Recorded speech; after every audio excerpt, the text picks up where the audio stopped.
A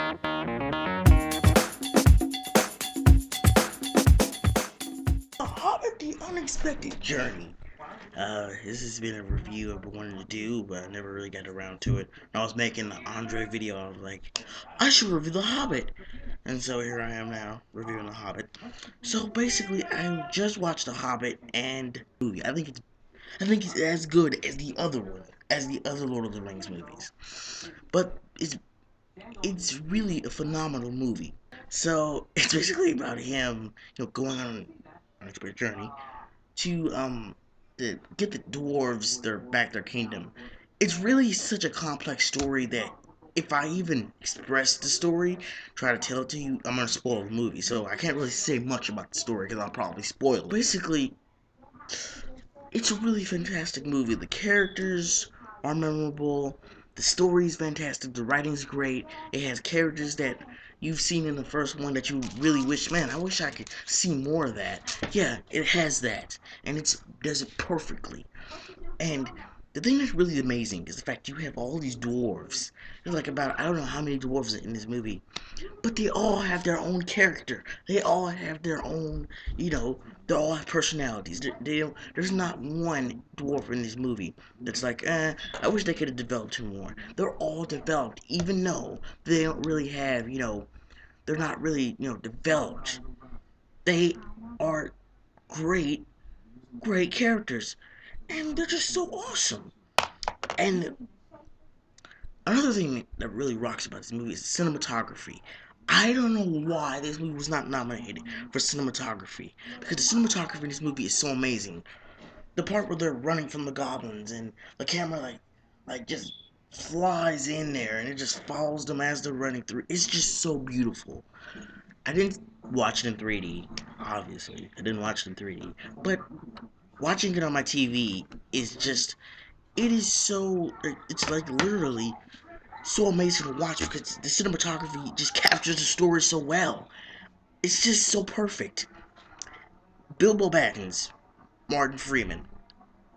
I swear to God, if by the end of this trilogy, if he does not get nominated for an Oscar, I will go on strike because his acting is so great. His timing is just pitch perfect. I swear to you, he will make you laugh. Even if it's the littlest tiny little jerk, he will make you laugh. He is phenomenal in this movie too. He is a great actor, man. I mean, he's such a phenomenal actor.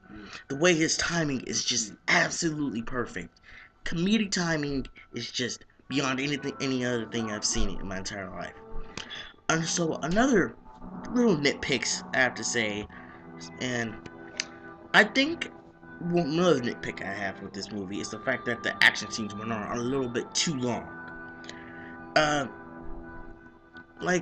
for example, the troll scene where they're like cooking them and stuff. They're like having them like shish kebabs.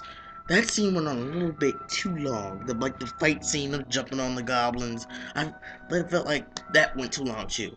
Both scenes went too long, but that's a little bit nitpick.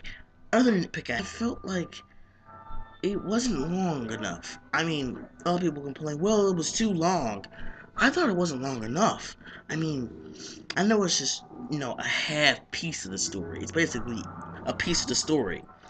But I really wish it was long enough to, like, just give us a taste and then leave us off.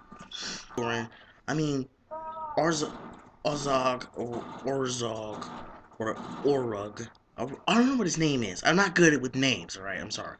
But the bad guy in the movie is so poorly developed.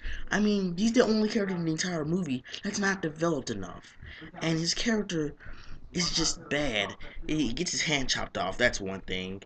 And he's going after Thorn for revenge. And it's just, I felt like his character wasn't developed enough. And his character wasn't really, that well paced.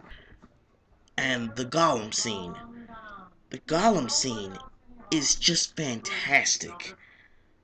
That scene is the most hilarious but subtle scene ever.